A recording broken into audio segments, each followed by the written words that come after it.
Good day. Today is Wednesday, 14th May 2025, and the situation, as I discussed it with this at the time of the making of this program, concerning the negotiations which are due to take place tomorrow in Istanbul, well, the situation is completely uncertain.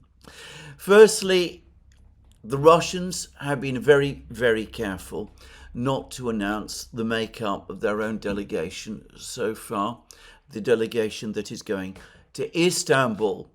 They have confirmed that a delegation is indeed going, but they have not said who will be heading it or who will be there. The Russian presidential spokesman, Yuri Ushakov, has said that the delegation will, to some extent, be formed around expectations as to the topics that will be discussed in Istanbul. But even that, as of the present moment in time, is completely unclear. Zelensky, of course, says that he will go, but he's also made it clear that if he does go, he will only speak to the Russians if Vladimir Putin himself is there. It is completely unclear at the moment whether anyone else from Ukraine will be accompanying him to Istanbul, assuming that he does in fact go there tomorrow. Now, Zelensky has made further comments. He said that in accordance with his October 2022 decree, he and he alone is in a position legally to speak to Putin. No one else can do so. No one else, apart from Zelensky himself, from the Ukrainian side, is able to speak to the Russians. And of course, as we see, he says that he will only speak to the Russians if it is Putin himself personally who is there. Now, I have read this decree. I'm not going to pretend that I am a person in any position to speak as to the meaning of this decree, but my own very clear understanding of what looks like the very clear language of the decree is that it prohibits any Ukrainian official, including Zelensky himself, from talking to any Russian official at all. So when Zelensky says that he can speak to the Russians, but no one else can, I think he is actually wrong about the meaning of his own decree. However, I'm not going to waste time on this. It is a Ukrainian decree. It is for the Ukrainians themselves to interpret what it means. They can, no doubt, interpret it however they like. If they go to Istanbul, if they send a delegation there and the delegation meets with the Russians, well, no doubt they can find a form of words to justify how it is compatible with the decree that Zelensky made back in October 2022. However, having said all of that, I ask inevitably the obvious question, which is why, if Zelensky is prepared to engage the Russians in direct talks, he is not prepared to rescind the decree. I believe that he has the authority as Ukraine's president. That is, of course, if you accept that he is Ukraine's president, which, by the way, basically I do. I know Putin has raised questions about whether Zelensky is in a position to act as president, given that his constitutional term expired last year. But to my mind, that is a strictly internal Ukrainian matter. He is recognized by the international community as Ukraine's president, and I don't think it is for outsiders to discuss and comment on this. Anyway, going back to the decree, if you assume, as Zelensky does, the international community, except perhaps Putin, does, and the Ukrainian parliament and the Ukrainian political class all do, that Zelensky is president, then as far as I can see, this decree is one that Zelensky himself can rescind with a stroke of the pen. As far as I can tell, it was a decree that he enacted, and it is a decree which he can cancel. The fact that he refuses to cancel the decree, the fact that he makes no step towards cancelling the decree. Let us say, for example, that the decree was enacted by the Ukrainian parliament. The Ukrainian parliament basically does exactly what Zelensky asks it to do. There are dissenters within the Ukrainian parliament, but his party has an overwhelming majority within it, and opposition parties, well, no longer function in Ukraine to any serious decree. So if he wants to cancel the decree, either he can cancel it with a stroke of the pen, or he can ask the parliament to do so, or he can ask the parliament to take steps towards doing so. And in that event, no doubt, they would do it. Now, I say that because, of course, if he cancels the decree, the uncertainty or the ambiguity goes away. Zelensky doesn't have to go to Istanbul himself. He can do things in a much more normal way than he has done up to now. He can simply appoint a negotiating team, and they can go to Istanbul and talk to the Russians. To my mind, the fact that he adamantly refuses to rescind the decree, the fact that rather than actually rescind the decree or take steps to rescind the decree, he comes up with all these extraordinary arguments that he can conduct negotiations, but he alone can do so and no one else can, that he is immune to the operation of his own decree. As I said, I don't understand that. I don't think that makes any kind of legal sense. But anyway, put all that aside. The fact that he insists on these arguments, it calls into question, to my mind, very obvious question, whether he's actually serious about negotiations at all. In fact, I would go further. I would say that he obviously is not serious about conducting negotiations, and that his intention to go to Istanbul, or rather his announcement that he is going to Istanbul, is simply theatre intended to impress, first and foremost, Donald Trump. Anyway, that's Zelensky. Zelensky talks about him going to Istanbul, but he won't talk to the Russians. He will only talk to Putin.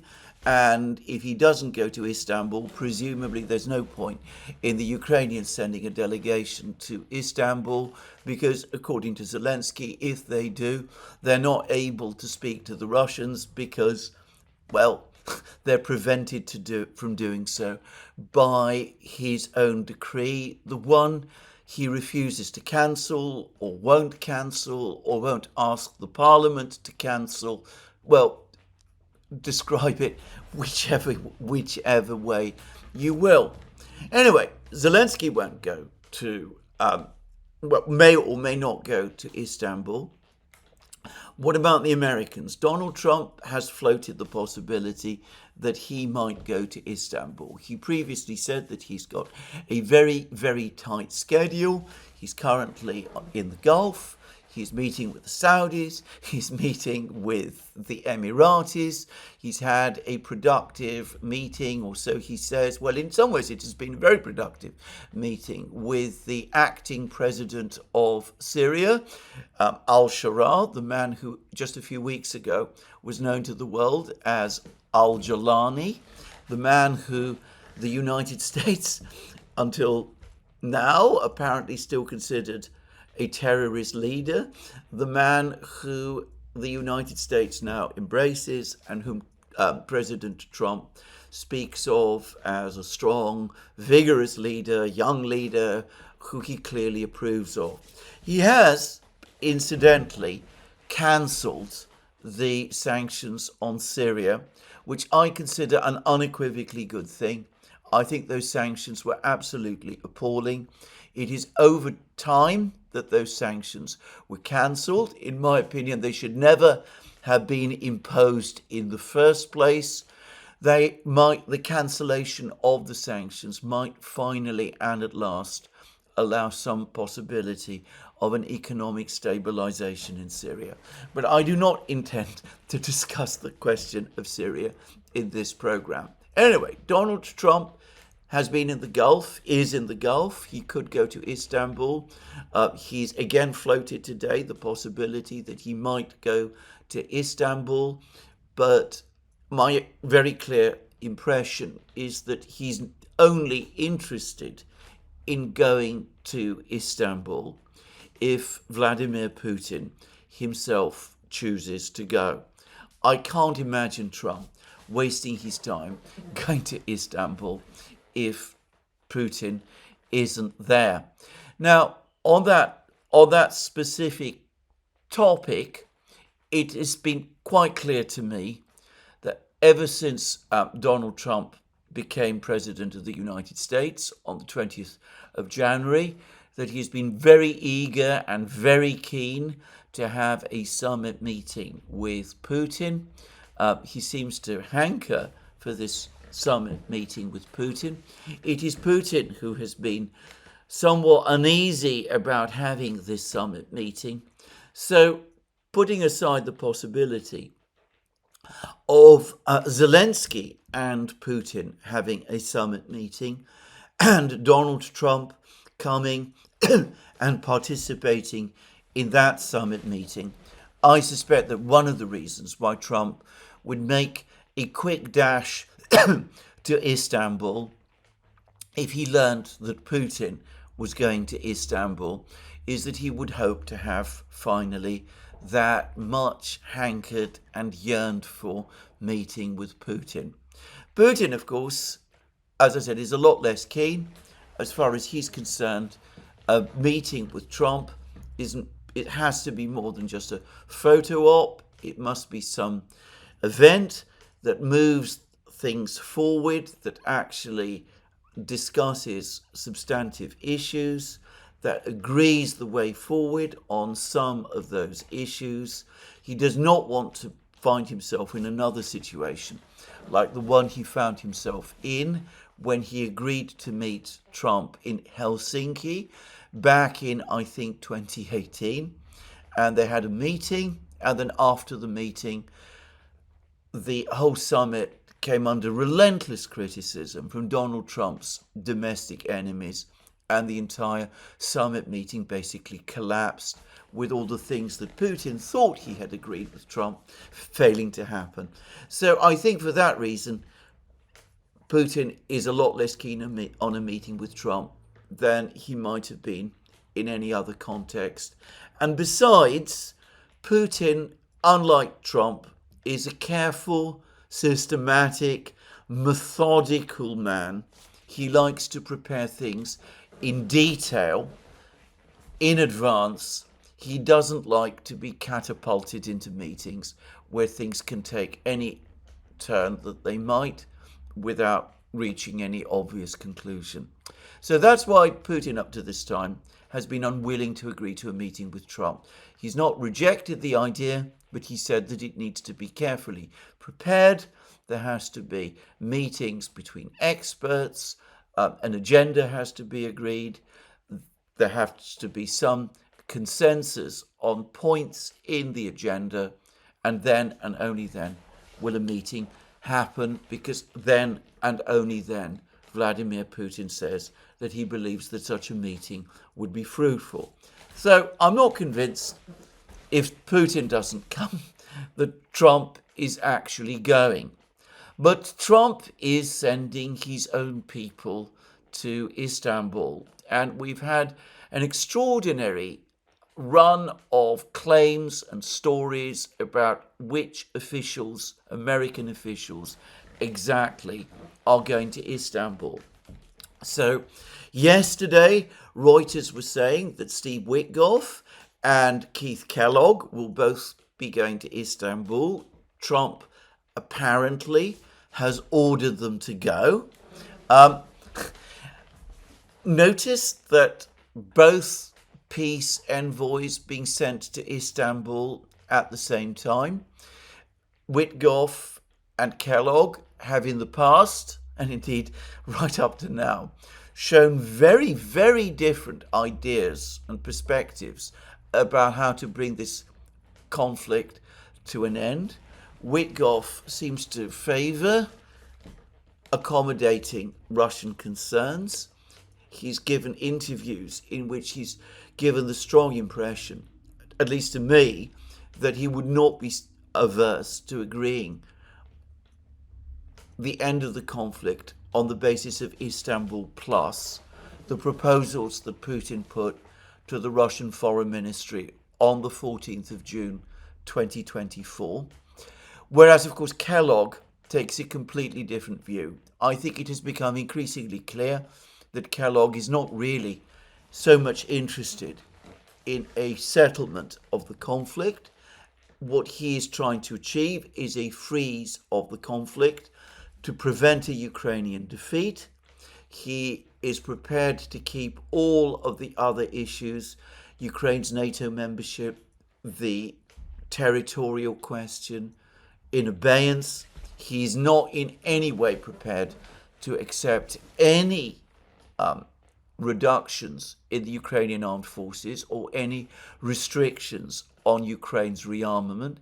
He continues to speak, he's been actually giving more interviews about this, he continues to speak about how the United States is in contact with the European powers, about deploying European peacekeepers to Ukraine. He seems completely oblivious or indifferent to intense Russian opposition to this idea. And he continues, as he did yesterday, to threaten Russia with massive sanctions if they don't capitulate to all of these demands, which he is making basically for a freeze of the conflict on American terms. So Witkoff and Kellogg, profoundly different people, entirely different approaches to the conflict, but they're both being sent to Istanbul. And well, late yesterday, I saw reports that the US Secretary of State, Marco Rubio, is also apparently going to be sent to Istanbul. I haven't seen this conclusively confirmed, but it seems as if it may be true. So, well, Zelensky may go, or perhaps he won't. If he does go, it'll only be if Putin comes. If he doesn't go, well, there's no point in sending other Ukrainians to go instead, because if they do go, they won't be able to meet with the Russians. Or perhaps some kind of a delegation will indeed go to Istanbul from Ukraine. But of course, it won't speak to the Russians. It will speak to the Americans. So that Witkoff, Rubio, and Kellogg will once again be contacting the Russians on behalf of the Ukrainians, going from one room to another, passing ideas from one to another. Something very different from the direct negotiations, which is what Putin seemed to be talking about when he floated this possibility of a meeting on Thursday. So at the moment, the initiative has fallen to the Russians. It's they who will no doubt decide the character of the meeting. So will Putin go? Well, in my program yesterday, I said that I thought it quite clear that Putin was not going. And I still maintain that view. The Russians have not categorically ruled it out. They are teasing everybody. But I would have thought that if Putin were to do something very unexpected, which was decide to go to Istanbul, well, the Russians would announce the fact in advance, perhaps in order to ensure that both Trump and Zelensky were going. And the fact that they've not announced it reinforces my belief that Putin is not going. Having said that, this is a situation, as I said, where the Russians are playing their cards very, very close to their chest. And it could be that by the time you're watching this video, clarification has been provided and Putin is going after all. But again, to repeat, as of this moment, as of the time of making of this program, personally, I don't think so. Now, yesterday, the Washington Post claimed, on the basis of a former Russian foreign ministry official who is not a current Russian foreign ministry official and who may be in Moscow or who may not be in Moscow and who may have all kinds of positions and ranks in the Russian foreign ministry, which he might not have still. I mean, impossible to make any sense of the reliability or weight or authority that this person carries.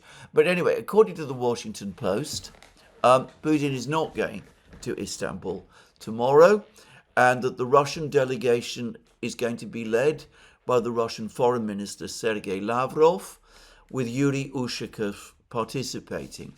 Now, Yuri Ushakov has been asked about whether or not he is going, and he gave a beautifully evasive answer, which basically said, well, maybe he will and maybe he won't. Currently, he's in Moscow.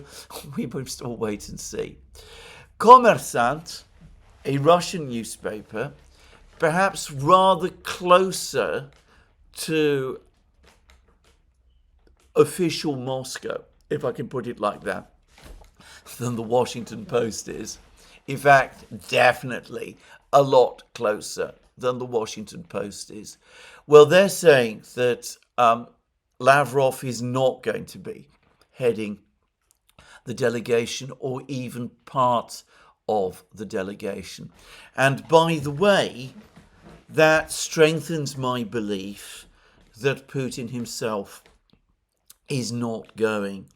I would have thought that if Putin were going to Istanbul, he would definitely want Lavrov, his foreign minister, there with him. I'm aware of the fact that sometimes Putin does meet foreign leaders without Lavrov there, but I think in really top-level, high-level discussions, Putin always likes to have his key people close to him. That's Lavrov and Ushakov, and the fact that Lavrov isn't going, to my mind, is a further reason to think that Putin isn't going either. So anyway, this is where we are. Now I'm going to here suggest what I think the Russians are intending to do. I don't think Putin is going. I may be wrong. These could be famous last words, but I don't think Putin is going. It seems now that Lavrov isn't going. Ushakov might go, but I don't really see why he would. Ushakov is Putin's foreign policy advisor, principally advising Putin on relations with the United States. He is an advisor, not a head of department. He tends to go where Putin is. And if Putin isn't going to Istanbul, I can't myself really see what role Ushakov would have, unless he was there simply to observe things and to report directly to Putin, which is a possibility, but again, one that I would on balance discount. So I think it's going to be someone completely different. I think the delegation is going to be headed by a middle-ranking foreign service officer from the Russian Foreign Ministry, the kind of person who is mostly appointed chief negotiator, an expert, if you like, in these kind of matters. It'll probably be a strong delegation headed by, as I said, a strong official from the foreign ministry, a possibility Sergei Ryabkov, the deputy foreign minister, or it could be Grigory Karasin, who met with the Americans in Riyadh and who conducted with the Americans the discussion about the revival of the Black Sea Initiative, a discussion that never went anywhere, just saying.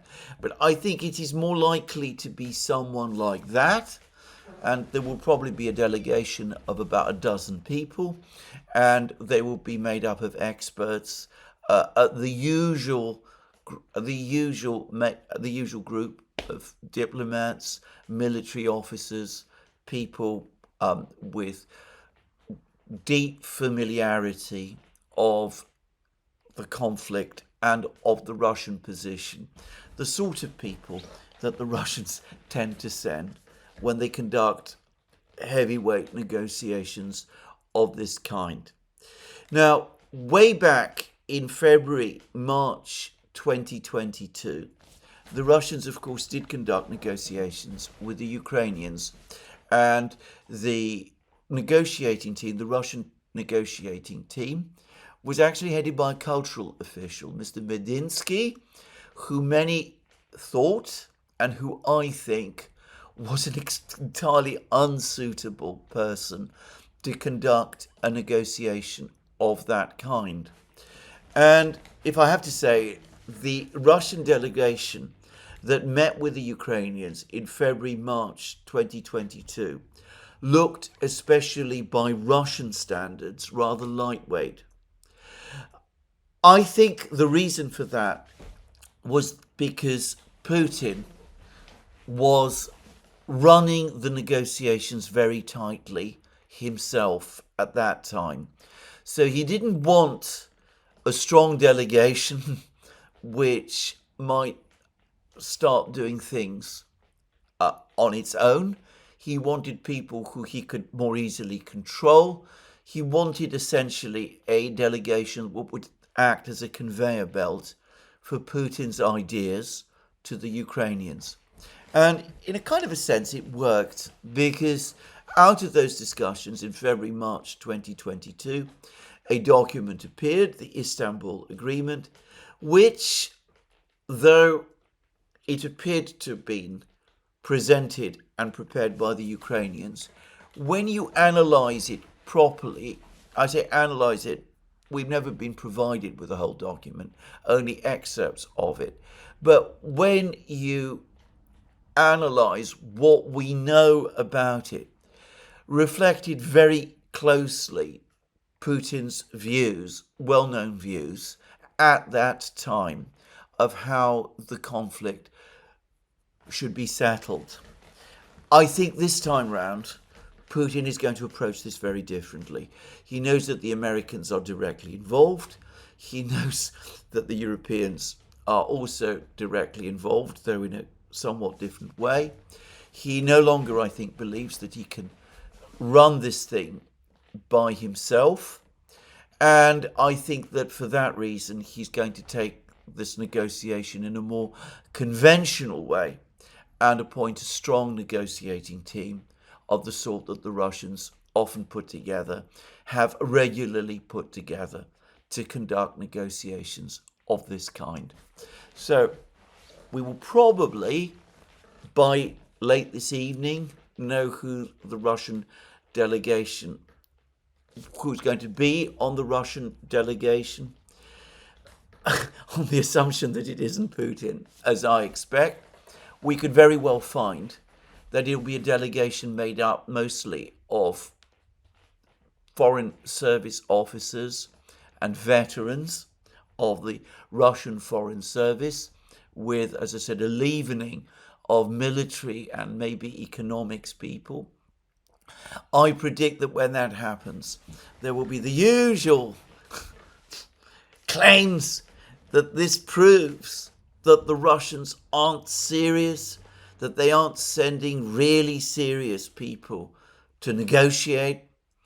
Whereas in fact, I would suggest that it actually says the diametric opposite. It would suggest that the Russians are taking the negotiations extremely seriously and are sending a strong negotiating team made up of people who understand the conflict, understand the Russian position very well, are prepared to work through all of the details with the Ukrainians and with the Americans and whoever it is who chooses to come, and eventually, after weeks and months of discussion, perhaps bring us to the point where an agreement is finally reached, or perhaps a set of agreements is finally reached.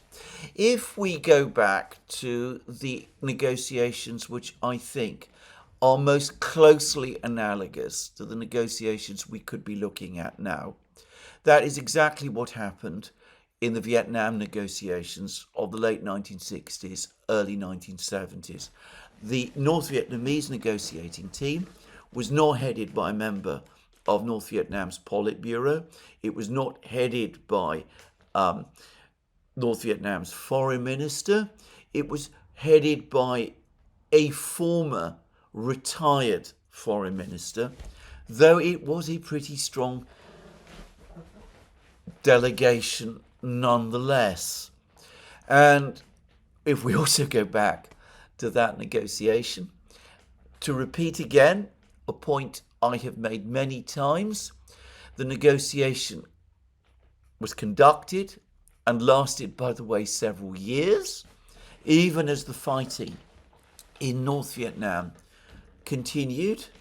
And I don't frankly remember anybody at that time seriously suggesting that a ceasefire ought to be put in place whilst the negotiation was underway. I'm not going to pretend that I know the whole history of the negotiation in detail, or that my memory extends that far. So it may be that on this I am wrong, but the fact nonetheless remains that there was no ceasefire. Throughout the entire negotiating process between the Americans and the North Vietnamese, until finally the contours of an agreement were reached over the course of 1972. Just saying. So this is what I think we are likely to see. That does not preclude, and I want to stress this again, diplomatic engagement between the various sides at a very much higher level. This is very common in negotiations of this kind. As I said, if we go back to the Paris negotiations between the Americans and the North Vietnamese, there were the negotiating teams that met in Paris. They were important in making each side understand the position of the other and get a sense of each other's red lines. Something the Americans, by the way, found very difficult to accept with regard to the North Vietnamese. But ultimately, the big diplomatic breakthroughs over the course of those talks did not happen at the negotiating table itself. They happened as a result of direct discussions between the North Vietnamese Politburo member, Le Duc Tho, and President Nixon's National Security Advisor, Henry Kissinger. And it was those two that ultimately shepherded the negotiating process towards a successful conclusion. So we could see the same again. We could, or at least this is the theory, we could see negotiating teams meeting in Istanbul, grueling negotiations, and then every so often key people from each side, maybe Witkoff and Ushakov, or maybe someone else from each side, meeting, establishing a relationship with the other, moving the process on, agreeing the breakthroughs, which ultimately lead to a solution. I mean, that is the way it could be done. But will it? This brings us back to the chaos that we are going through at the moment. The Russians, as things stand, the Russians could send a very, very strong negotiating team to Istanbul. But if Putin isn't there, the Ukrainians might refuse to speak to it. The Ukrainians might speak to the Americans, who might be there, whether the Americans would, in that case, be prepared to meet with the Russians acting on behalf of the Ukrainians is a moot point. That would not be so different, by the way, from what also happened during the Paris negotiations. The South Vietnamese really didn't want to speak at all to the North Vietnamese. They spoke to the Americans, and in fact relations between the South Vietnamese and the Americans became extremely acrimonious and very bitter, with the Americans and the South Vietnamese, despite the fact that they were supposedly allies, diverging sharply on how they thought the negotiations should go. But anyway, that's another story. But anyway, the South Vietnamese and the Americans talked to each other, but the South Vietnamese didn't really talk to the North Vietnamese. All the talking with the North Vietnamese was done by the United States. So it could be that that is what will happen. The Ukrainians will send someone to Istanbul, but that someone doesn't talk to the Ukrainians, to the Russians. That someone talks to the Americans instead. And it is the Americans then who do the heavy lifting, the hard work of negotiating with the Russians. By the way, and for the record, I think the Russians would actually prefer that. I think that the Russians are deeply skeptical that any negotiation with the Ukrainians would go anywhere at all if it was conducted directly between Russia and Ukraine. I think the Russians also have very, very bad memories of negotiating with the Ukrainians, of doing deals with the Ukrainians, which the Ukrainians, as far as the Russians are concerned, didn't honor. If the Russians turn up and the Americans turn up and the Ukrainians turn up and the Ukrainians refuse to speak to the Russians because Putin isn't there, but talk to the Americans, who then basically negotiate on their behalf with the Russians, I think the Russians will say to themselves, well, this is complicated and it will take a very long time, but ultimately this would work better for us, better in negotiation, which ultimately evolves into a negotiation between the United States and Russia than a negotiation between Russia and Ukraine. We will get much further and might actually get something that really sticks if we are negotiating with the Americans, whatever role the Ukrainians have, and that might lead to an outcome. Whereas if it's just the Ukrainians and us, it will probably lead nowhere, and if it appears to lead somewhere, we can't count whatever it is that we agree with the Ukrainians. So I think that could be what happens tomorrow, and I think the Russians would not be sorry. But then, of course, that takes us back to the Americans. What will the Americans do? Would they be prepared to act in that way? Would they be prepared to act as the third party between the Ukrainians and the Russians? Perhaps recognizing that a negotiation conducted in that sort of way is inevitably going to end up as a negotiation, a direct negotiation between Russia and the United States? Well, who knows? There is, and I have to say this, a very real possibility that nothing will happen tomorrow, that the Russians will turn up. I think by this point there is no doubt that the Russians are going to turn up, that the Russians will turn up, the Ukrainians will refuse to speak to them, and the Americans will go away.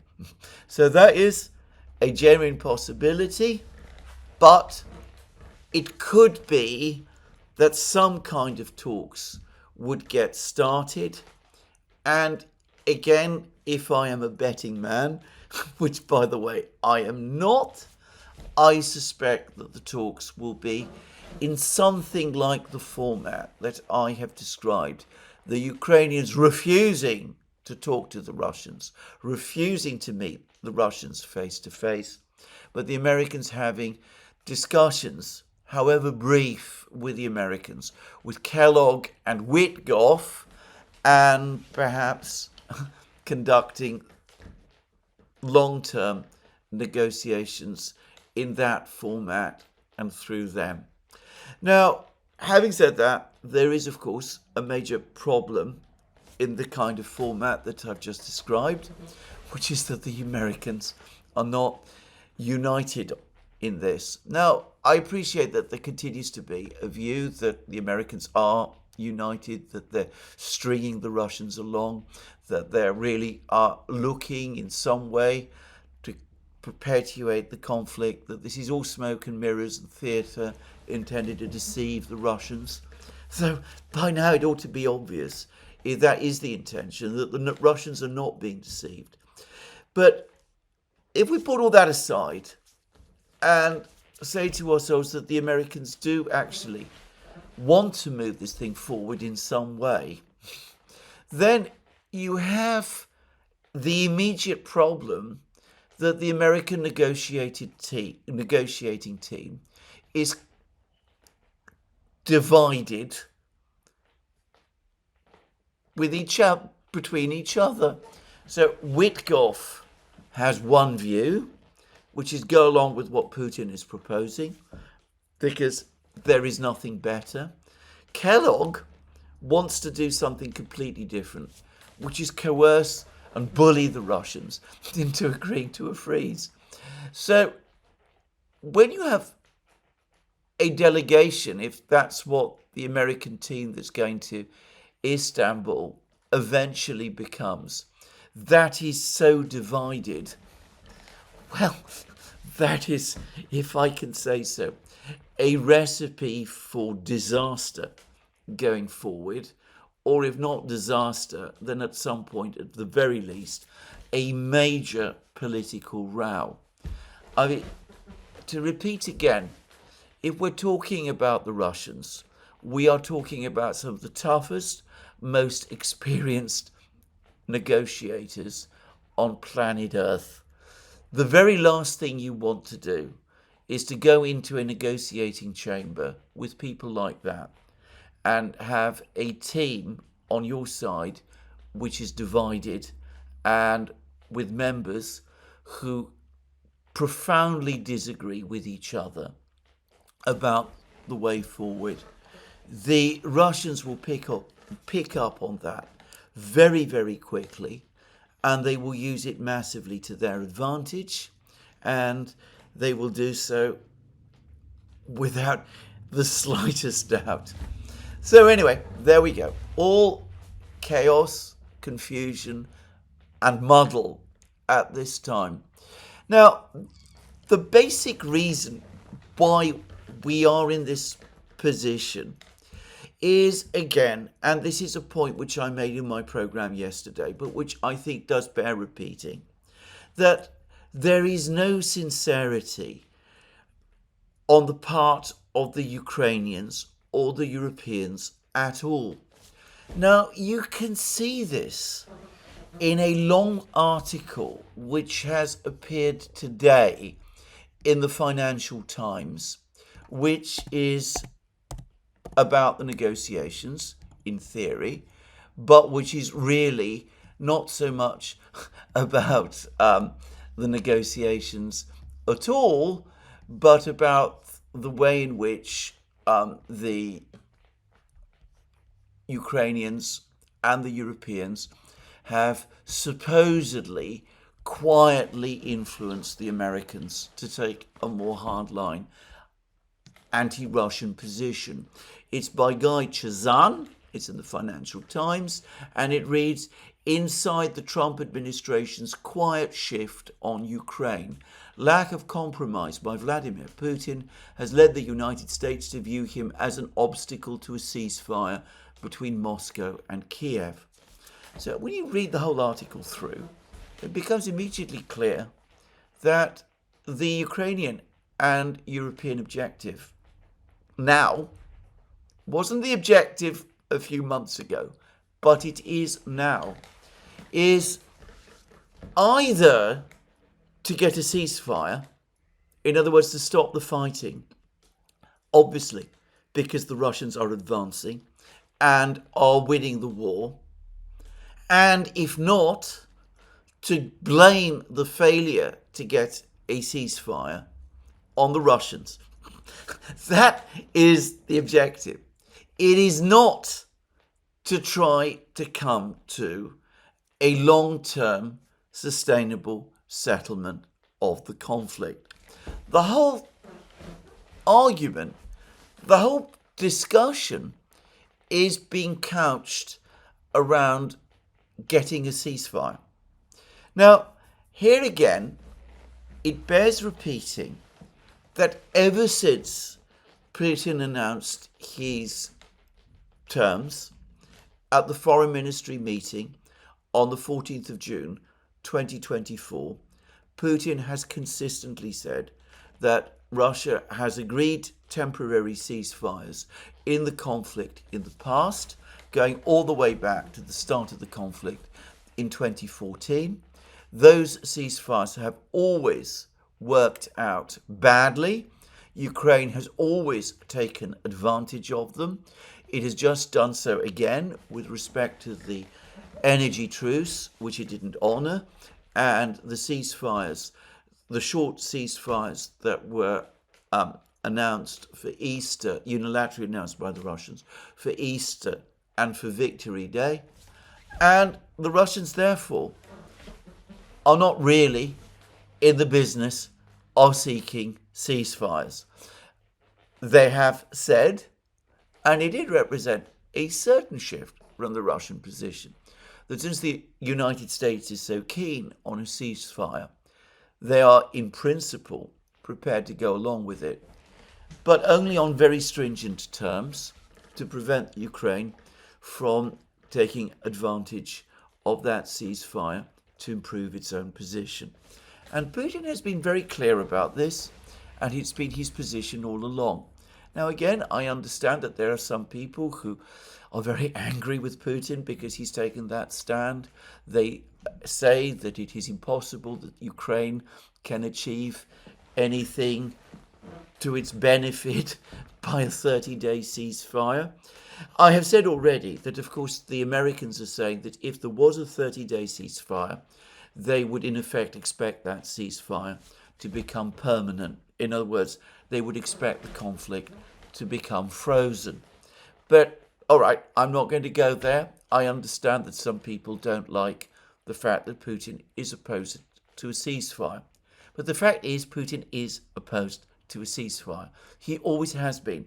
He doesn't think a ceasefire is to his advantage or to Russia's advantage in a conflict which the Russians are winning. So, given that that is so, why constantly bring up this topic of a ceasefire? Why not take no for an answer? That no has been given repeatedly, and look at what else can be done. Every negotiator at some point finds themselves in that position when you come up against the fact that the other side is going to say no, and you reached that point in the negotiation where on that specific issue they're not prepared to move, and then you have to find the way round. And the way round, obviously, is to do what the Russians are saying, which is to begin negotiations to try to find a solution to the conflict.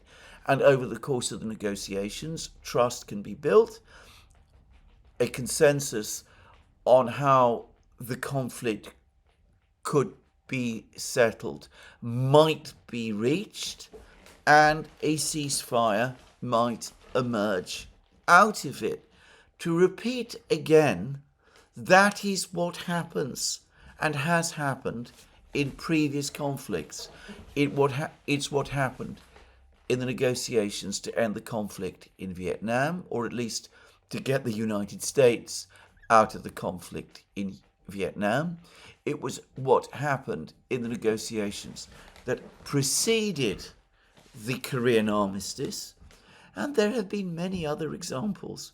You negotiate, you try to find a way forward, you see what you can do, perhaps, to persuade the other side to agree to the ceasefire that you appear to want, and eventually, if you can satisfy the other side, you might be able to reach that point. Coming and demanding an unconditional ceasefire, saying that everything else must be put off later, when the other side has said that they're not prepared to go along with that, for all kinds of reasons, which you may agree with or you may not, but which the other side insists upon and appears to believe in. Well, as I said, that is refusing to take no for an answer. And I would suggest that threatening the Russians with massive sanctions if they don't agree to the ceasefire is absolutely not the way forward.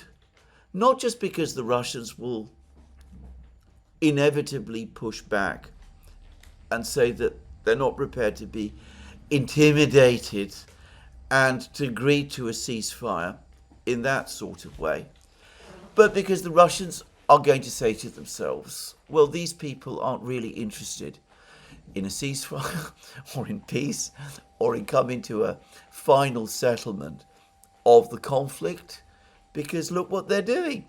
They're still threatening us. They're coming up along with ever greater threats. The ceasefire they're talking about is clearly nothing more than a device to obtain a pause so that they can reorganize. Their objective is to seek victory because their ultimatums to us suggest nothing else. So again, I wonder whether this has been properly thought through. I wonder whether the fundamental weakness and problem in the negotiating strategy that is being followed up to now is really worked out, because to me at least it makes absolutely no sense. And if you want to strengthen suspicions in Moscow that none of this is for real, that the talk about ceasefires is all about buying for the Ukrainians more time so that they can re-equip and rearm and you can start the conflict all over again, then the way in which the West is going about it, by threatening sanctions, by General Kellogg going on television stations and talking about deployments of European troops to Ukraine, by the way the European Commission is going about it, by having meetings with the Ukrainians about setting up war crimes tribunals to try Russian officials. Well, if you want to feed Russian suspicions that this is not really a negotiation intended to arrive at a long-lasting, just, sustainable peace, as the Russians see it, then the West is going about it in exactly the right way. Now, having said all of that, the Russians have been saying a great deal about what their delegation is going to be talking about when it goes to Istanbul. And to say it straightforwardly, there is no visible shift in the Russian position. They're talking about the need to address the root causes of the conflict. They're making it quite clear that they expect all of the 4 territories to be transferred to Russia. They want the Ukrainian military to be scaled down. They want protections for Russian seekers in Ukraine. They are sticking to their position on all of these things. Well, again, one shouldn't expect otherwise on the eve of talks, nor should one expect any quick breakthroughs in negotiations, any negotiations that take place tomorrow, always assuming that those negotiations take place at all. Peskov made the absolutely valid point that this is a very complicated conflict. There's an awful lot to sort through, to work through. We're talking about protracted discussions that could last many months, perhaps longer, and there is really no benefit in trying to short-circuit the process. Donald Trump's desire to save the lives of soldiers dying on the battlefronts is commendable, but that is the reality. That, tragically, is what war causes, unless one side is prepared to capitulate to the other, which at the moment neither side is. It's unrealistic to expect quick breakthroughs and an immediate settlement to the conflict, because it is not as straightforward as Donald Trump appears to imagine. Anyway, there it is. We will see what happens tomorrow. I've explored the various possibilities. As of this time, I can do no more.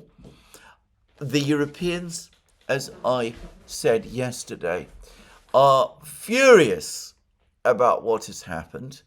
They weren't seriously expecting even a possibility or a notional possibility of negotiations starting on Thursday. Their true objective is not to even get a ceasefire. It is to get Donald Trump to sign on the dotted line for further sanctions against Russia. They believe, probably rightly, that if they can do that, they've recommitted the United States to the side of Ukraine in the conflict, and I would suggest that that is their genuine objective.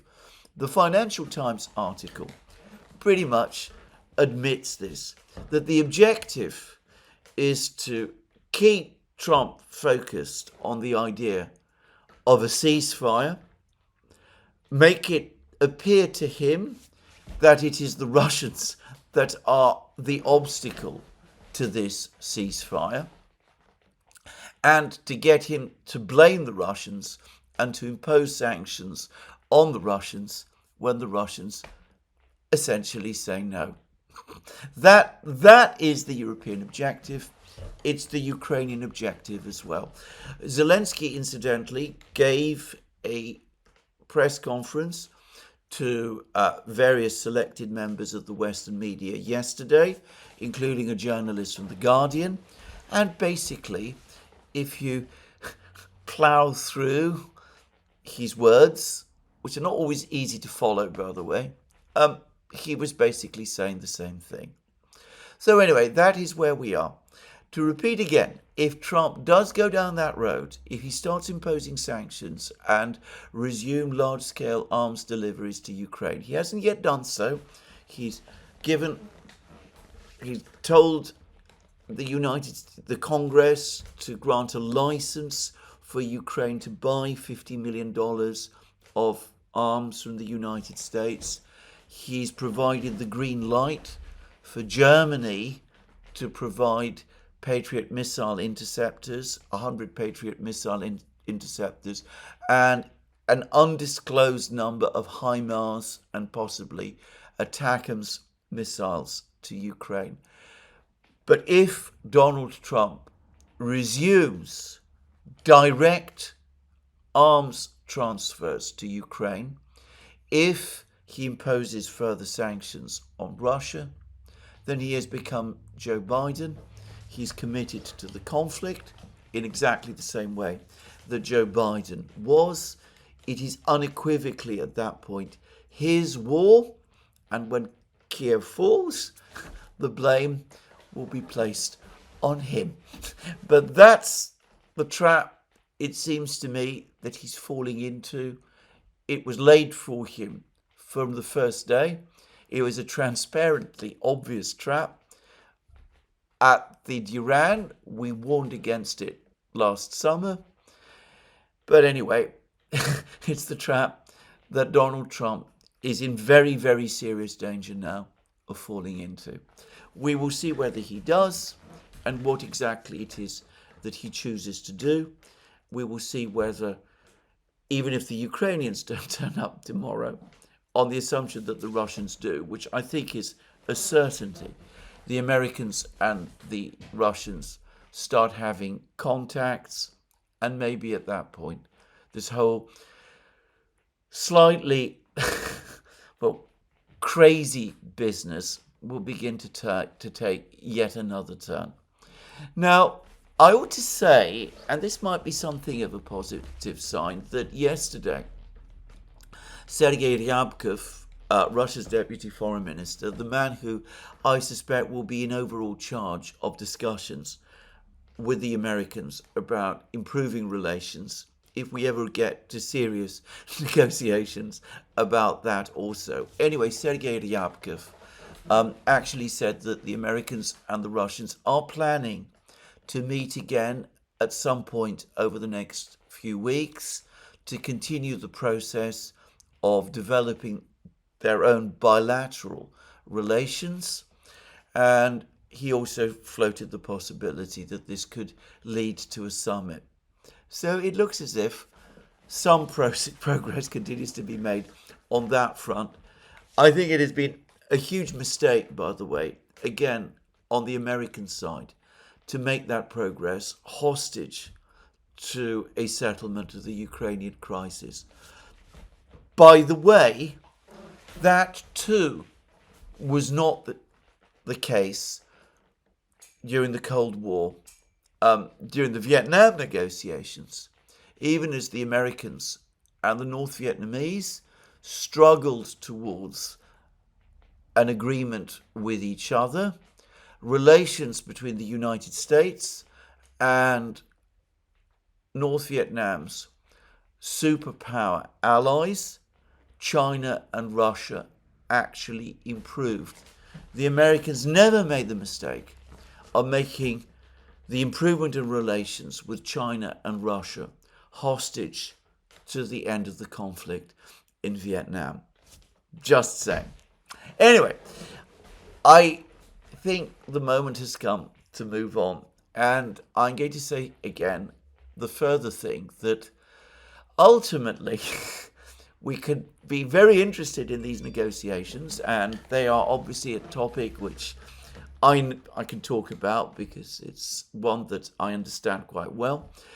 But ultimately, it continues to be the situation on the ground that is determining the overall situation. And I'm going to say briefly that I suspect that the Europeans and the Americans probably still have not fully understood how grave, how critically grave the situation for the Ukrainians is now becoming.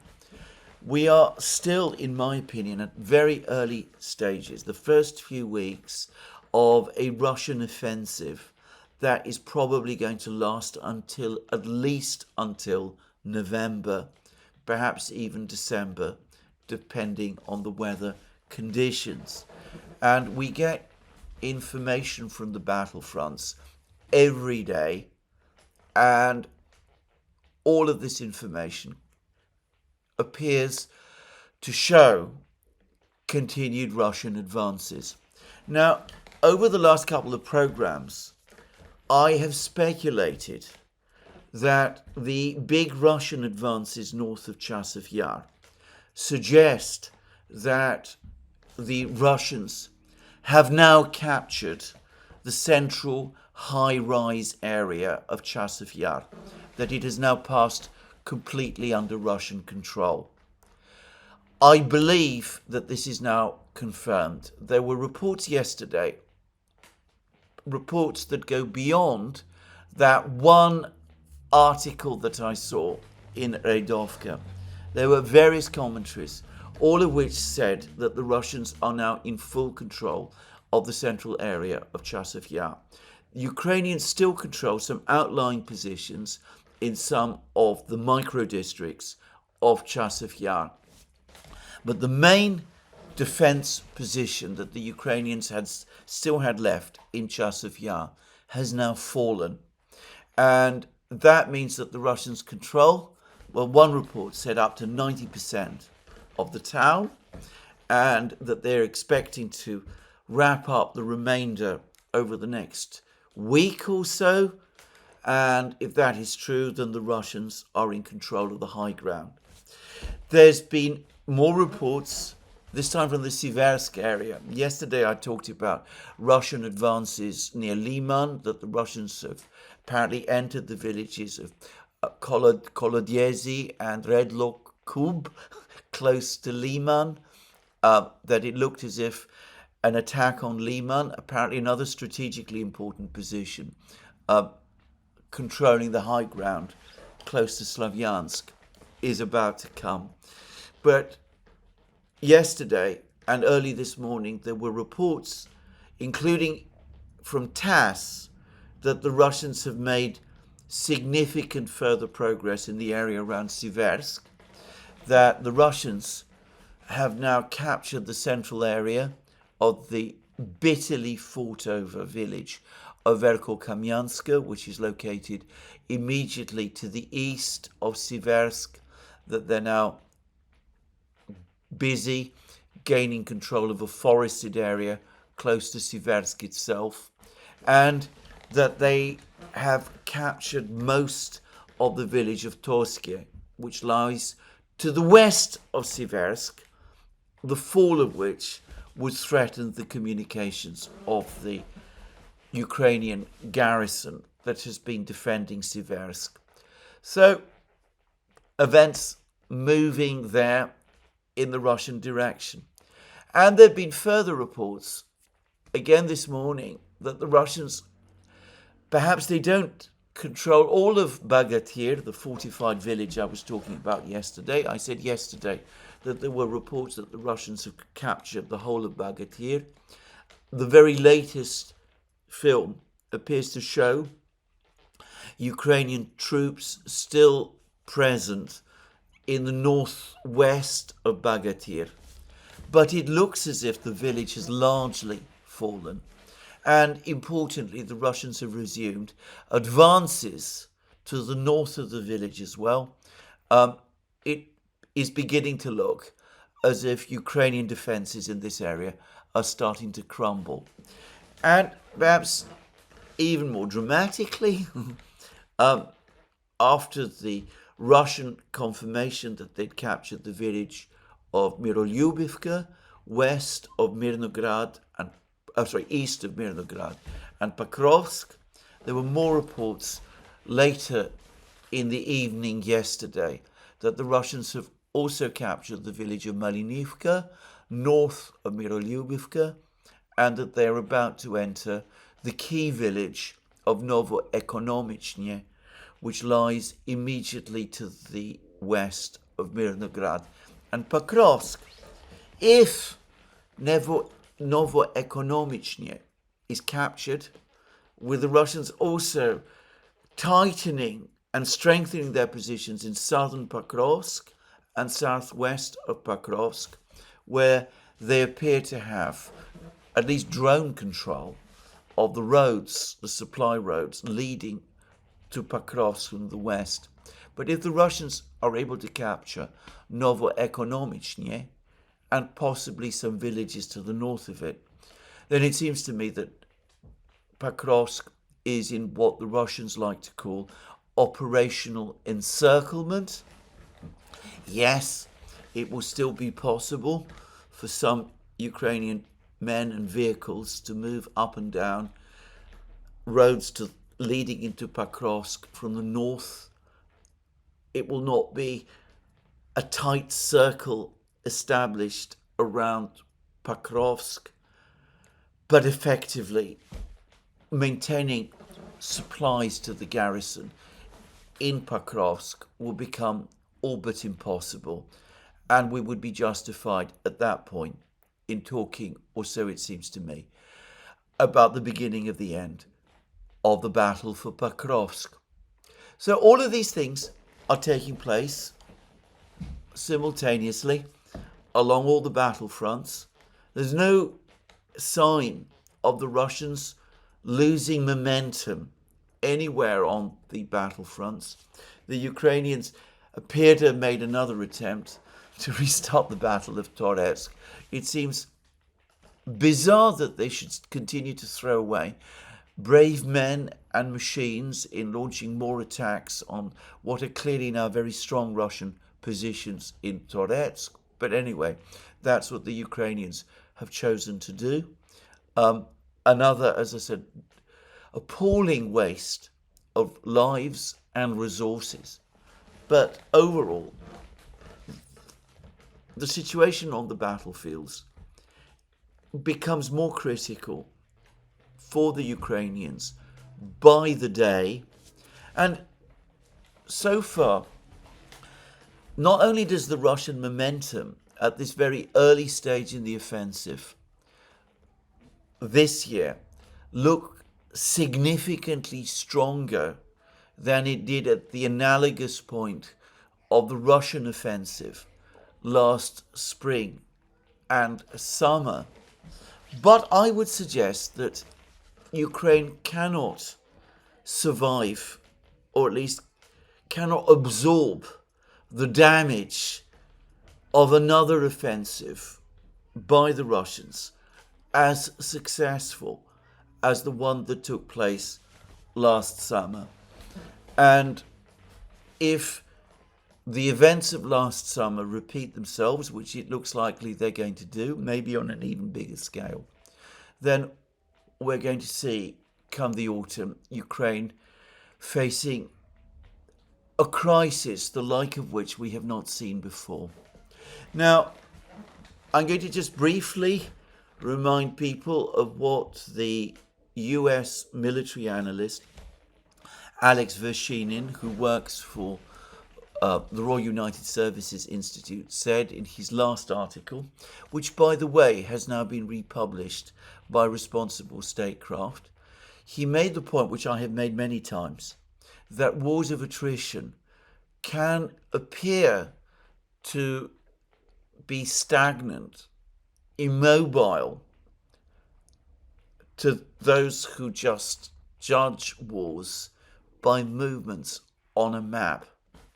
But when the collapse comes, it can be very sudden, and at that point, movement can start to become very fast. And he gives us examples.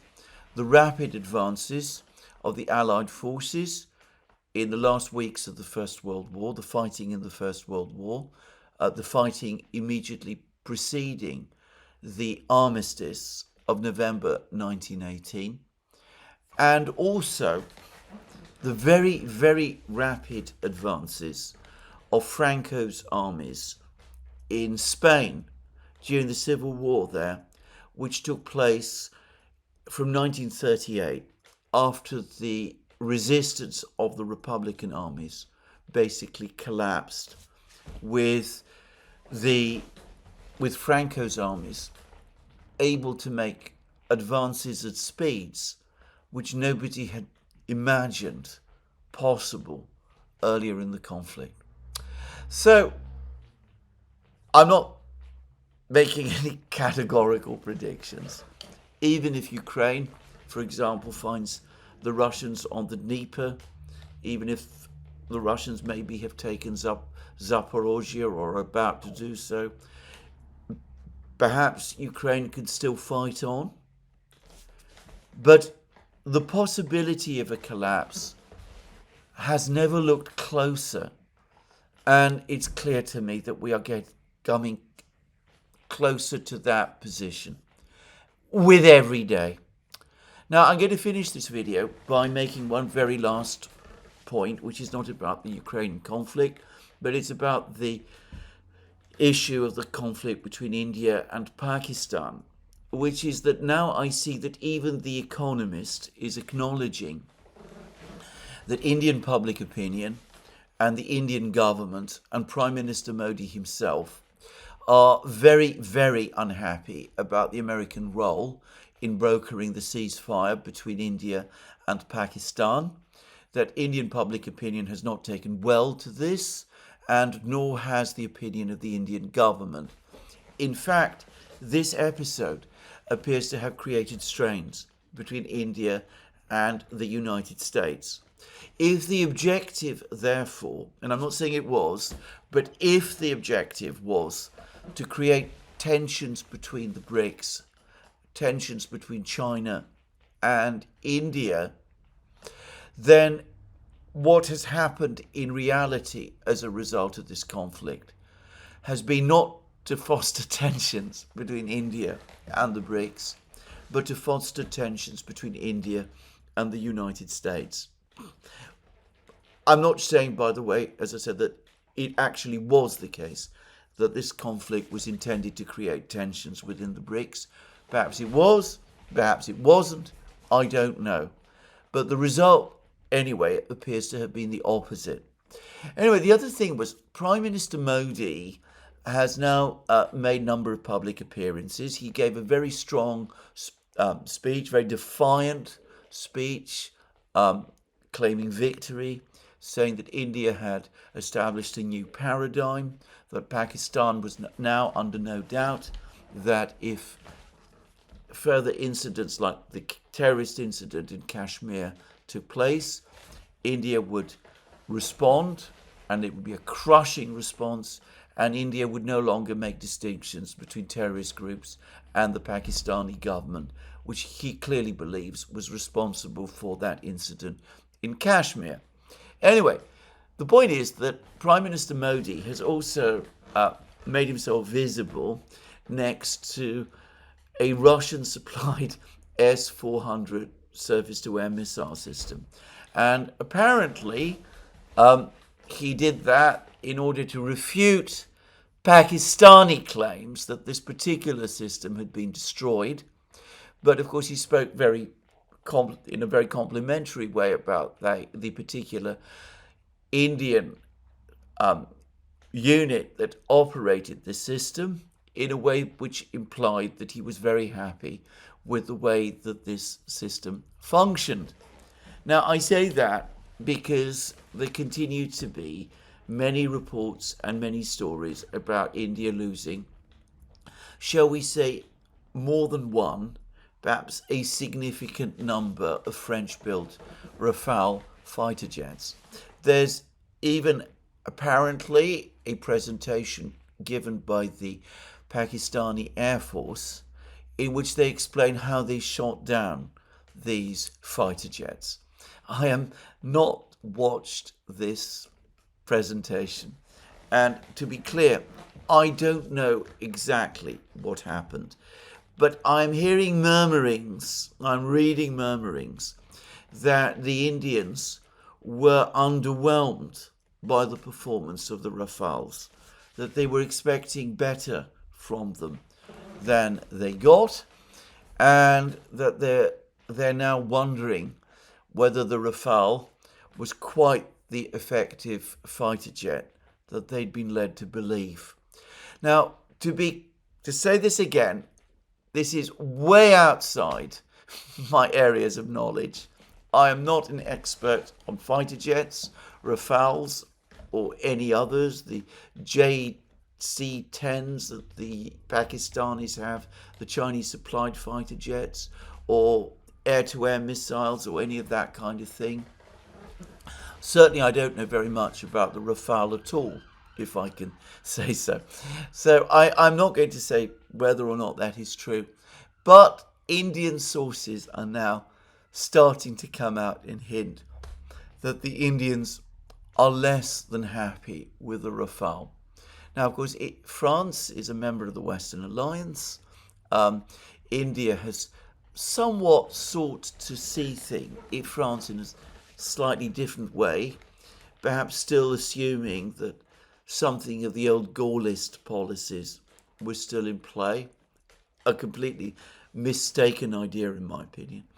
But anyway, I do wonder whether enthusiasm in India to buy more military equipment from France and possibly even the United States might now begin to dim. I'm not saying that's going to happen. Indian procurement policies are complicated, to say the least. All kinds of criteria seem to arise when they are made, but perhaps that possibility is there.